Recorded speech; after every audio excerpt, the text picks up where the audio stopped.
आज से सैकड़ों साल पहले महाराष्ट्र में एक रहस्यमय किला बनाया गया। एक ऐसा किला जिसके बारे में आज तक ये नहीं पता लगाया जा सका कि जिस स्ट्रक्चर को आज के हाई टेक्नोलॉजी में भी बनाना असंभव है, उसे आज से सैकड़ों साल पहले किस तरह तैयार किया गया।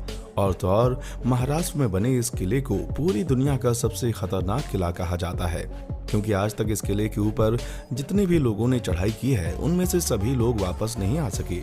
और क्या आप यकीन करेंगे कि मध्य प्रदेश के टीकमगढ़ में आज से सैकड़ों साल पहले एक ऐसा किला बनाया गया था जो दूर से तो आपको बिल्कुल ठीक दिखाई देगा, लेकिन जैसे जैसे आप पास आते जाएंगे किला आपकी आंखों के सामने से गायब हो जाएगा। आज के इस वीडियो में हम आपको दुनिया भर के कुछ ऐसे ही रहस्यमय जगहों के बारे में बताने वाले हैं। आज हम आपको दुनिया के उस इकलौते रहस्यमय झरने के बारे में भी बताएंगे जहां से हर सेकंड हजारों लीटर पानी बाहर आ रहा है। लेकिन इतनी अधिक मात्रा में पानी कहां से आता है, ये आज भी एक रहस्य बना हुआ है। और सम्राट अशोक के द्वारा बनवाया गया एक ऐसा रहस्यमय कुआं, जब पूरा बिहार का कुआं सूख जाता है तब भी सम्राट अशोक के द्वारा बनवाए गए कुएं में पानी भरा होता है। आज का वीडियो आपके लिए बहुत ही इंटरेस्टिंग होने वाला है। अशोक का कुआं। दोस्तों, आज के वक्त बिहार को भले ही देश का सबसे पिछड़ा हुआ राज्य माना जाता है और बिहार के लोगों को पूरे देश में जब चाहे तब बुला लिया जाता है और जब मन करता है उन्हें वहां से भगा दिया जाता है। लेकिन दोस्तों, एक वक्त था जब बिहार से ही पूरे देश का संचालन होता था। आपने मौर्य वंश के बारे में जरूर सुना होगा, जिसके संस्थापक थे चंद्रगुप्त मौर्य। उस वक्त बिहार के पटना से ही पूरे के पूरे देश को चलाया जाता था और चंद्रगुप्त मौर्य के समय बिहार की राजधानी पटना का नाम पाटलिपुत्र हुआ करता था। लेकिन आप सोच रहे होंगे कि हम आपको मौर्य वंश के बारे में क्यों बता रहे हैं। तो दोस्तों, आपकी जानकारी के लिए बता दें कि मौर्य वंश के ही एक महान राजा हुआ करते थे जिनका नाम था अशोक सम्राट। और इस वक्त हम आपको जिस रहस्यमय कुएं के बारे में बता रहे हैं उसे खुद सम्राट अशोक ने बनवाया था। दोस्तों, इतिहास के मुताबिक सम्राट अशोक जब राजा बने थे तब उन्होंने राजा बनने से पहले ही अपने 99 भाइयों का कत्ल उनको करना पड़ा और अशोक सम्राट ने अपने भाइयों का कत्ल करने के बाद इसी रहस्यमय कुएं के अंदर फिकवा दिया था। इतिहासकारों के मुताबिक बिहार में मौजूद ये कुआं लगभग 20,000 साल से भी ज्यादा पुराना है। दोस्तों, बिहार में अक्सर बारिश के दिनों में बाढ़ आ जाती है और उस दिन बिहार के हर एक कुएं का जो वाटर लेवल होता है वो बहुत ज्यादा बढ़ जाता है। और वहीं दूसरी तरफ जब मई जून की मौसम में बहुत गर्मी होती है, उस वक्त बिहार सहित पूरे भारत में अधिकतर कुओं का पानी सूख कर बेहद नीचे चला जाता है। लेकिन पटना में जो अशोक का कुआं मौजूद है उसका वाटर लेवल ना तो गर्मी में कम होता है और ना ही बारिश के दिनों में ज्यादा होता है।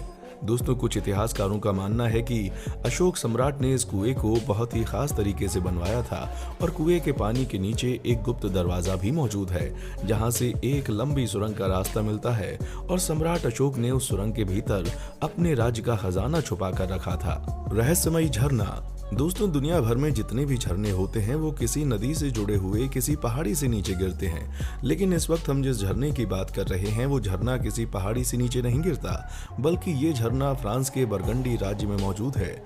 और वीडियो में आप देख सकते हैं कि यहाँ पर एक बहुत ही बड़ा गड्ढा जैसी आकृति मौजूद है और उस गड्ढे के भीतर से लगातार ढेर सारा पानी बाहर आ रहा है।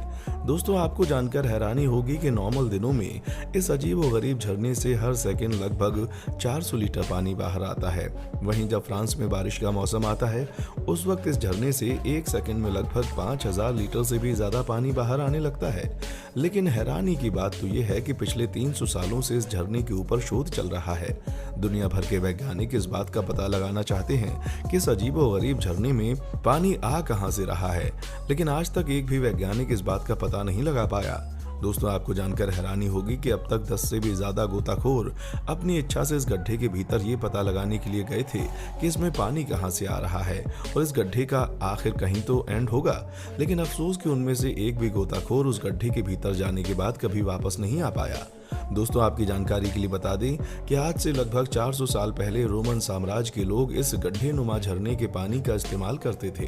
यही वजह है कि उन्होंने इसके आकार और आकृति को बड़ा ही बेहतरीन बना दिया था। और जैसे जैसे हम साइंस की दिशा में आगे बढ़े वैसे वैसे दुनिया भर के लोगों में इस झरने को और भी करीब से जानने की इच्छा जागने लगी। लेकिन अफसोस कि अब तक 15 मौतें होने के बाद भी हम इस झरने के बारे में कुछ खास पता नहीं लगा पाए।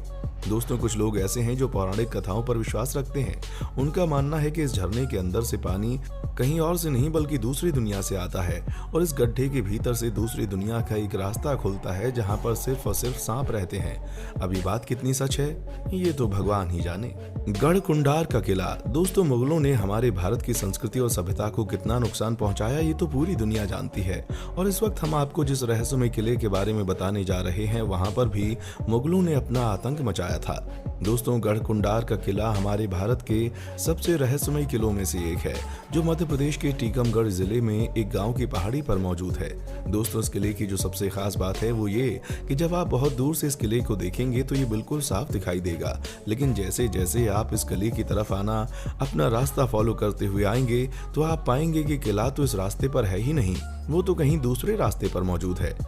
दोस्तों, तस्वीरों में आप साफ देख सकते हैं कि ये किला कितना भव्य है। आपको जानकर हैरानी होगी कि इतिहास के मुताबिक ये किला आज से 2000 साल पहले बनाया गया था। इतना पुराना होने के बावजूद भी ये किला 5 फ्लोर का है।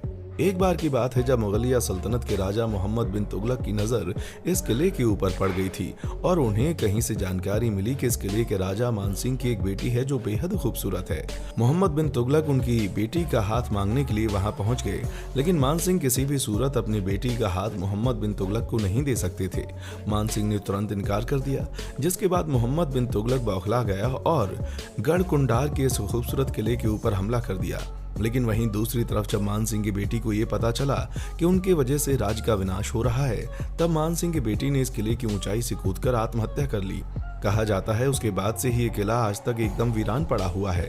कुछ इतिहासकार बताते हैं कि गढ़कुंडार के किले के भीतर राजा का बहुत बड़ा खजाना भी मौजूद है, लेकिन आज तक उस खजाने की तलाश में जितने भी लोग चोरी चुपके उसके अंदर गए उनमें से कोई भी जिंदा वापस नहीं आ पाया। अधिकतर लोग तो अंदर से हमेशा हमेशा के लिए लापता हो गए। कलावती किला। दोस्तों, जब हम किसी अनोखी और अजीबोगरीब बिल्डिंग को देखते हैं तो हमारे मन में यही सवाल रहता है कि इस बिल्डिंग को बनाया कैसे गया होगा।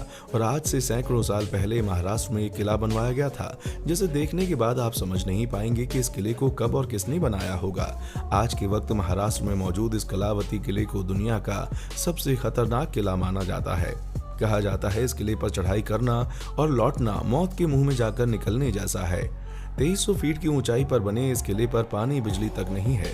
अगर आप खौफ को मात देने का मादा रखते हैं और डर को मसल देने का जुनून सीने में जिंदा रखते हैं तो एक बार आपको महाराष्ट्र में मौजूद कलावती किले की ओर जरूर जाना चाहिए।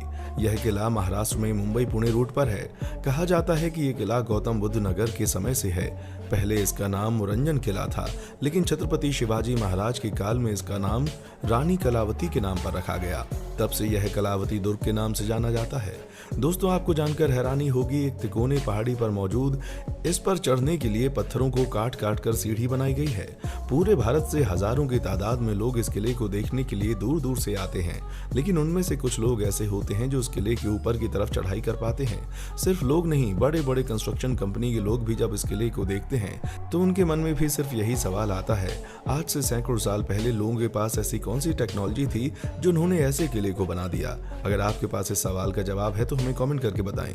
वीडियो अच्छी लगे तो इसे लाइक करें और हमारे चैनल को सब्सक्राइब करके बेल आइकन को ऑन करना बिल्कुल ना भूलें, क्योंकि हमारी टीम आपके लिए रोज ही ऐसे इन्फॉर्मेटिव वीडियोस लाती रहती है। देखने के लिए शुक्रिया।